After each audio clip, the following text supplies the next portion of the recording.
जी दोस्तों, मन की बात कर रहा हूँ यार। एक मन की बात रह गई कि वो ना, ये कोई मैं किसी पार्टी को बीच में नहीं ले रहा या कुछ भी नहीं है। वो खलचियाँ में एक वसीका थे, पता नहीं रजिस्टर थे, पीछे उनका बोलता था, कचहरी में नहीं बोलता था। क्योंकि पहले पहले बहुत वसीके ऐसे भी करते रहे कि घर में ही रख के कुछ ऊपर से एक दो चार बार जेल भी हुई हो तो कैंसिल हो जाता है। लेकिन गांव के लोग तभी इतनी टेक्नोलॉजी नहीं थी कि घर में ही रजिस्टर रख के तो उधर ही सब कुछ कर लेना। वो आतंकवादियों में होता था ना, आपे बने कमांडर जिसको रात को पुलिस ने फटका दिया, मार दिया।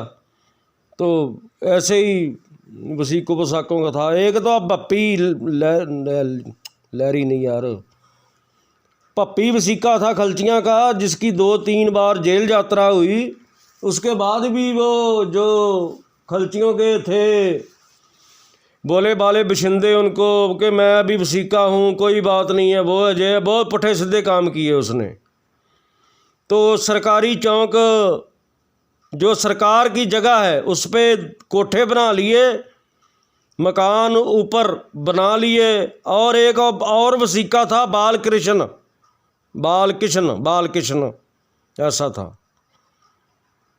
तो दोनों वसीके मिलके तो बहुत पुठे सीधे काम किए। ठीक है जी। अब मेरी तो हवेली उधर, हमारे जो मेरे सौरा साहब थे 5 भाई थे, ठीक है जी, ये लाल लकीर के अंदर आती है। तो कल मैंने किसी समझदार व्यक्ति से बात की तो उन्होंने मुझसे कहा कि 12 साल से ऊपर हो गए, अब तो वो मतलब वेली तो क्या, चौक भी उनका हो गया सरकारी। चलो जी। तो मैं ये बताना चाहता हूँ कि अभी जो अमित शाह जी ने बिल पास करवाए माननीय जो हमारे हैं स्पीकर साहब से, जो करते हैं आगे पार्लियामेंट में, तो उसमें जो न्यू जजमेंट है सुप्रीम कोर्ट ऑफ इंडिया की तरफ से कि 1955 के कब्जा छुड़ाया गया है। यानी कि आपकी ज़मीन पे किसी ने 1955 से कब्जा करके रखा है तो आप उसको छुड़वा सकते हो। और ये बालकृष्ण जी ने जब ही मेरे चाचे सरे को पहले तो अच्छी तरह से उसका शरीर फिट किया, पहले पूरा 2-3 आतंकवादी थे साथ में, वो जब भी गवाहियाँ होंगी ना तो गवाह आएगा वो कोर्ट में, ठीक है, जिसने वो उसको पिटते भी देखा और आतंकवादियों की साल्ट भी देखी। और साथ में बालकृष्ण जी का टब्बर, जहाँ बालकृष्ण जी होंगे, जो भी है गवाह बताएगा, सब बताएगा कोर्ट में जब भी पेशी होगी। क्योंकि मैं बाबा साहब के संविधान की कभी उल्लंघना ना की है न करूँगा। तो सरकारी चौक भी इनके नाम हो गया जी। हमारे देश की फ़ौज को जहाँ हमारी पुलिस फोर्स को कभी ज़रूरत पड़ती है तो हमको वो प्लेस कोई कहाँ पे कैंप लगा हो या कुछ भी, वो जगह हमको लीज पे लेनी पड़ती है। और ऐसे लोगों ने सरकारी ज़मीनों पे अपने कब्जे कर रखे हैं। बालकृष्ण और पप्पी लहरी, नहीं सॉरी, पप्पी जैसे जाली वसीकों ने। और कल उनसे मेरी बहस हुई कि सरकारी ज़मीन जो आपने दबा के रखी है, मेरी हवेली तो आपने दबा के रखी है भाई, पैसे वाले हो, किसी को भी पैसा दोगे गोली मरा दोगे, मैं तो गरीब आदमी हूँ। तो वो मुझसे बोले कि अगर तू सरकारी ज़मीन भी छुड़ा सकता है, वो जो चौक है, तो छुड़ा ले। यानी कि मुझको नहीं, सरकार को चैलेंज कि सरकार भी हमारे नीचे से वो अपना चौक नहीं छुड़ा सकती। ये बात कहाँ की कहाँ है, अब आप समझ ही लीजिए भाई।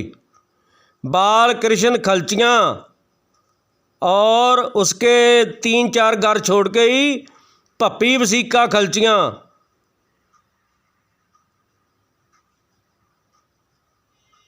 दोनों ही अभी जन्नत में हैं। और जो मेरे चाचे सरों को पीटिया था आतंकवादियों को साथ लेके, साल्टे सूल्टे जहाँ कुछ पिस्तौल क्या होगा क्या मालूम, तो वो भी जन्नत में है। बचा है एक जो नंबरदार था, उससे कोर्ट पूछेगी। और जिसने पिटते देखा है उस रात, पहले तो अच्छी तरह से उसकी फिटनेस की शरीर की, पीट पीट के कि कोई हिस्सा रह ना जाए 1 भी इंच, जहाँ पे डंडा कसुन लात घूसे ना बरसे हों। फिर उसके मुंह में, अरे यार जब कान पे कुछ लगा हो तो आदमी तो उसको जहर खिला दो, वो ना थोड़ी करेगा कि इधर से गोली लगेगी, पता भी नहीं चलेगा कि दिमाग निकल के किधर का किधर मंगल ग्रह के पहुँच के आके इधर ही गिरा है। तो ये बात है मेरे भाइयों। उसको फिर शराब पिलाई और फिर सैन सून जो भी करवाए, और सैन इतनी जल्दी थी उस थां को दबाने की कि ऊपर लिखना भूल गए कि ये पुत्र है, ये सन ऑफ है, ये दादा ऑफ है। एक घर के एक बंदा जिंदा, 2 मरे, 3 पेश कर दिए, एक 3 बना के एक ही घर के। और साथ में जो नंबरदार होगा उसकी भी क्या हैसियत होगी वो आतंकवादियों के सामने।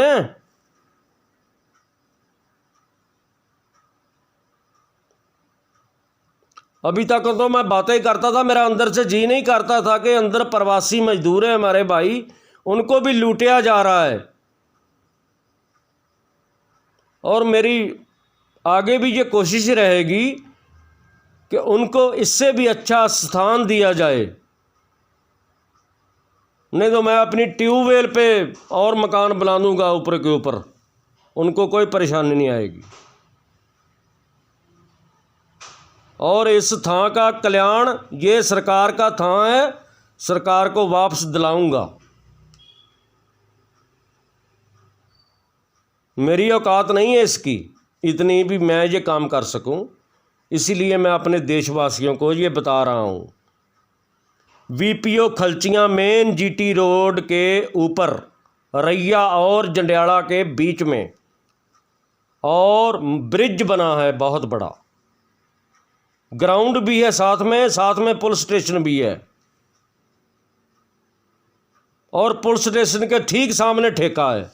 अरे लो यार, एक कहावत जेते आ गई कि कोई बदनाम बंदा था तो उसकी घरवाली ने, उसके मुंडे ने पूछा कि मम्मी पापा कितने ही, वो आंधी इतने ठेके या ठाणे होना और कितने होना, और वो 2 आमने सामने ही हैं, ठेका भी और हमारा ठाणा भी। चलो जी यार, ये तो कॉमेडी होगी बीच में, क्या हो रहा है।